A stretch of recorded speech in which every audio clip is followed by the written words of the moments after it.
Hello, my name is Edith Kofsky. I am the curator of the architecture exhibition at the Israeli Pavilion this year, together with architect Oren Eldar and Hadas Maor, the art curator. We curated this exhibition. The name of the exhibition is Cloud to Ground, and this name came to manifest the idea of the physical nature of the technological cloud. Now, this exhibition related to three themes that we looked at, and a situation that happens right now in Israel. The themes are cloud, object, and path. Now, during the last 3 years, the Israeli government, decided to establish a new project. The name of this project is Project Nimbus. Nimbus, like a cloud that is about to bring rain. And we know that sea people know that it's better to be aware of it. So the national project is a cloud project meant to collect all the information of the government and the citizen to one cloud. This cloud is not in the sky, it's not unseen. It sits in six buildings, new data centers buildings that are being built right now in Israel.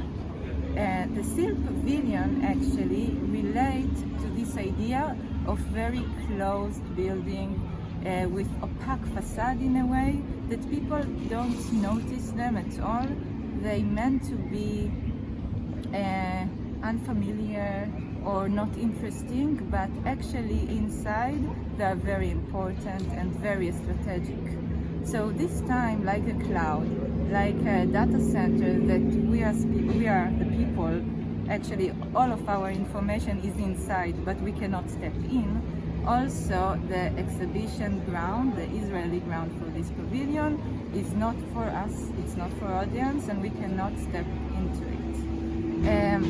The second chapter that happens right now relates to another phenomena, an older phenomena, and it's the telephone exchange building that have been built in Israel through the last 75 years. This important building, also kind of opaque, people didn't notice them at all. They are being demolished right now. This project was a national project, but then the telephone exchange got privatized, and like this at the end they are not needed, they are abandoned, and they are being demolished. So this is a second phenomena that we can understand through it. The technology is changing very fast, but the material of it stays much longer and has an imprint and footprint on the ground. The last chapter, called Path, relates to another project, and I forgot to say, sorry, the Nimbus project has a contract between the Israeli government and Amazon and Google that operates those clouds. And actually, at the same time, Google established a new project, an international new cable named Blue Raman that connects Italy and France to India. And it crosses through the land of Israel, and it bypasses Egypt. That in Suez Canal, most of the transportation is going through like years ago. So we started looking at those maps, and we were searching for this Blue Raman project, and we see it as a new route that makes Israel a land of passage and not an edge point. So we have a map installation that is photochemical print that superimpose 5,000 years of routes, like trade routes and army routes that exist during the year and cross this land. Now, this exhibition is more immersive. We wanted people to feel it with their body, and it's made of material and sound and light. That's our ingredients for this exhibition.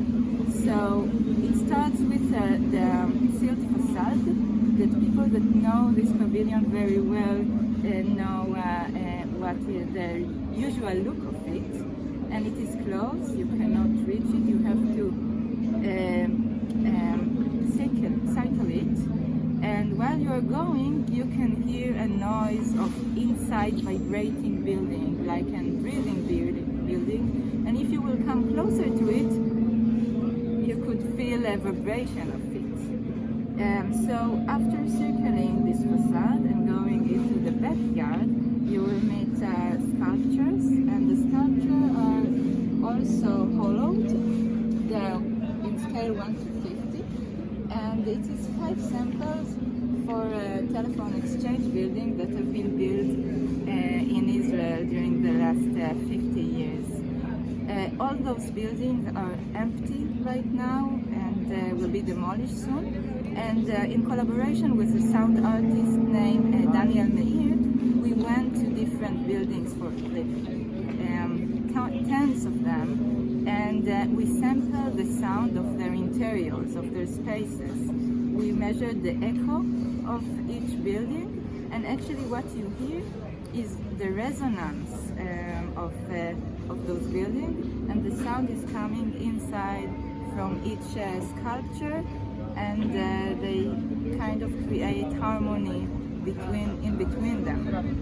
The last piece that you will meet is a counter relief made of plaster, and actually it's blocked the entrance, the back entrance to the Israeli pavilion. And then you'll see a plan of the first governmental project, the cloud project, building that house, Google Cloud, and it sits in a countryside village, very close to private houses, and it used to be an agriculture building.